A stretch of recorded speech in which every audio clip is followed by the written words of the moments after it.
Една природа човечка, а две личности. Една е природата на човечкиот род, а многу се личностите кои ја носат таа природа. Имаме две личности кои се навидум протиставени една на друга, ама да не заборавиме дека носат иста човечка природа. Едниот е богат, другиот е сиромашен. Едниот е гладен, другиот е наситен од се. Едниот е здрав, другиот е болен. И тоа наведум е спротиставеност меѓу нив, иако носат иста човечка природа. Но тоа и не е најголемата разлика, зашто сите личности во животот сме различни и можеме да носиме едно или друго понагласено. Разликата е во тоа што овој богатиот човек, чие име дури не го знаеме, а го знаеме името на сиромашниот Лазар. Зошто? Зашто името на Лазара е запишано и на небесата. А на богатиот е колебливо дали воопшто ќе го познаеме поименично. Како понатаму зашто и двајцата се упокојуваат, едниот во својот грев, другиот во својата добродетел. Ќе ми рече човек, а што сиромаштвото е добродетел? Не, не е сигурно добродетел. Затоа што може човек од наивност или од немарност или од било која друга причина да биде сиромах. Меѓутоа, незаинтересираноста за другиот е секако грев. Тоа е најзабележително кај овој богат човек, што е незаинтересиран за Лазара. Лазар живел пред портата на овој богат човек. А што значи пред портата, ако ги гледате овие амерички филмови, ќе видите дека главната порта може да е скоро 1 километар од портата на куќата. Значи, богатиот поминувал секој ден покрај Лазара, ама поминувал со својот Rolls Royce. И не застанувал, не се погледнувал на Лазара, а Лазар живел од трошките кои паѓале од трпезата на богатиот. Ние сите ги тресиме чаршафите што ја постиламе масата на кои се рони лебот. Од тие трошки кои во некои услови, да речем, нормални, ги јадат кучињата и мачките, тие трошки, со тие трошки се хранел Лазар. А овој богатиот човек години поминали, никош не се заинтересирал дека покрај портата негова живее некој сиромаш човек што се храни како кучињата и мачките кои се во негова својина. Ете тоа е најголемиот греф на богаташот, што е незаинтересиран за другите околу себе.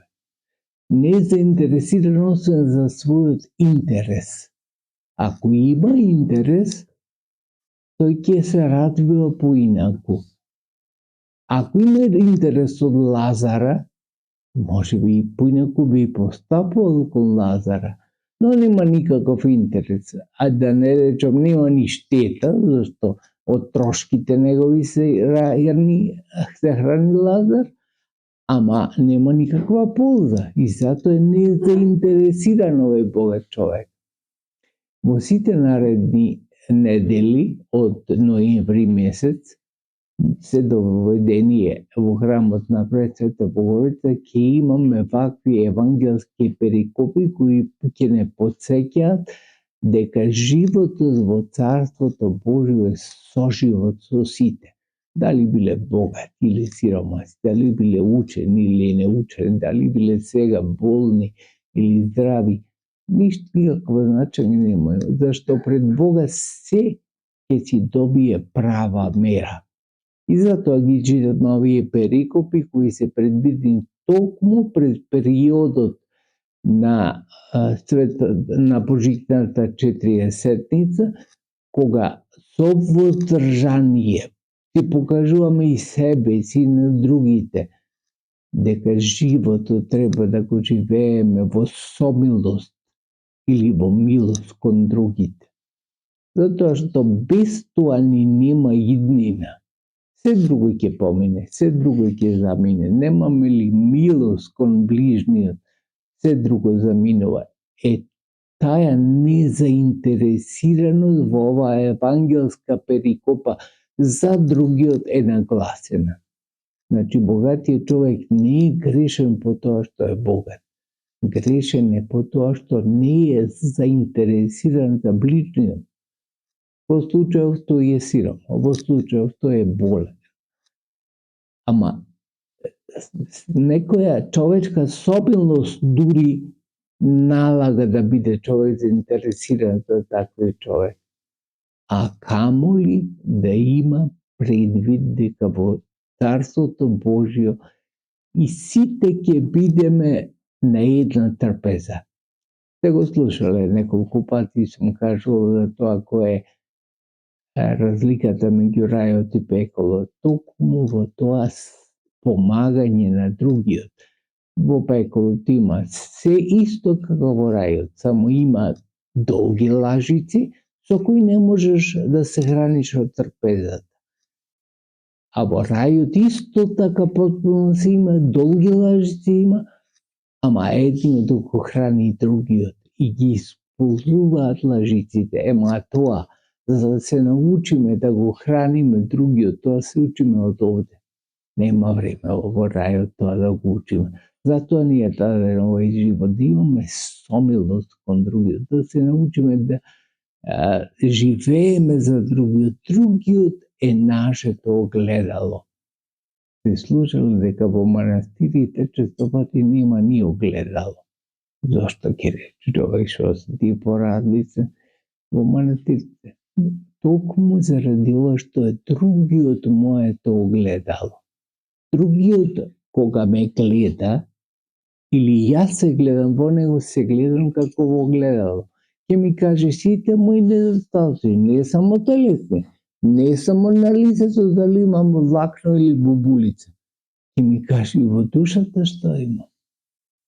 Тоа е потребното и најпотребното и ние, сите луѓе, кога се подготуваме за Царството Божјо, да го имаме предвид. Да имаме предвид, значи дека сме наменети да како битија да бидеме во Царството Божјо, тоа значи да бидеме вечни битија. Ако бидеме вечни битија, ако сега овој богаташ има 100 години да го избегнува Лазара, во вечноста еден ден нема да се сретне со него и да го сослуша Лазара и да се усрами пред Лазара, зошто не од трошките, зошто се рани од трошките Лазар кога можел барем едно лепче да му фрли како на кучињата ние што им даваме. Ете, браќи и сестри, што е потребно да имаме во секогаш на ум, кога ни се ближи вака светата Божитна 40-ница. Секогаш големите празници се мотив за да размислуваме за длабочината на животот. Ама ако тоа го правиме редовно, тогаш ќе имаме сили, енергии да можеме во животот да ги постапуваме правилно, да ги носиме сите одлуки правилно. Затоа го молиме Господа. Еве, на вратите пред светата 40-ница кога сме, да ни даде сили и да ни даде мудрост пред се, правилно да постапуваме во животот, pravilni odluky da nosime i sekuješ da budeme so milostivi, so bratom naš koji stoji pred naša ta vrata.